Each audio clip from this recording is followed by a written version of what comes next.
இயேசு கிறிஸ்துவின் இன்ப இனிய நாமத்தில் வாழ்த்துகிறோம். இன்றைய வேத வசனம், உன் நீதியை வெளிச்சத்தைப் போலவும் உன் நியாயத்தை பட்ட பகலைப் போலவும் விளங்க பண்ணுவார். சங்கீதம் 37:6. Today's Bible verse. He shall bring forth your righteousness as the light and your justice as the noonday. Psalms 37:6. வேதாகமத்தில் ரோமருக்கு பவுல் எழுதும்போது மற்றவர்களை குற்றவாளியாக தீர்க்கிற பழக்கத்திற்கு காரணம் அவர்கள் உள்ளத்திற்குள் ஒளிந்து கிடக்கிற தவறு என்கிறார். அது மட்டுமல்ல, நீ குணப்படும்படி தேவ தயவு உன்னை ஏவுகிறது. இதை அறியாமல் நீ மற்றவர்களை குற்றவாளியாக தீர்த்து கொண்டிருக்கிறாய். நியாய தீர்ப்பு நாளில் உனக்காக நீ தண்டனையை குவித்துக் கொள்கிறாய் என்றும் கூறுகிறார் பவுல். கிறிஸ்துவுக்குள் அன்பான சகோதர சகோதரிகளே, நீங்கள் உங்கள் வழியை கர்த்தரிடத்தில் ஒப்படைத்து விடுங்கள்.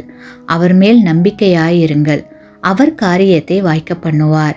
அநியாயமாக குற்றஞ்சாட்டப்படும் போது நீங்கள் வேதனைப்படுவதை விட்டுவிடுங்கள். கிறிஸ்துவுக்குள் சந்தோஷமாய் இருங்கள். அவர் என்ன சொல்கிறாரோ அதன்படி செய்யுங்கள். ஏனெனில் நியாயத்தை பாதுகாக்கிற நித்திய காவலர் தேவனே. மனிதரை இரட்சிப்பதற்காக தமக்கு பிரியமானவரை தேவன் கொடுத்தார். அவர்கள் மேல் அவர் வைத்துள்ள அன்பு பெரிது. ஆமேன். நீங்கள் பெற்ற இந்த ஆசீர்வாதத்தை மற்றவர்களோடு பகிர்ந்து கொள்ளுங்கள்.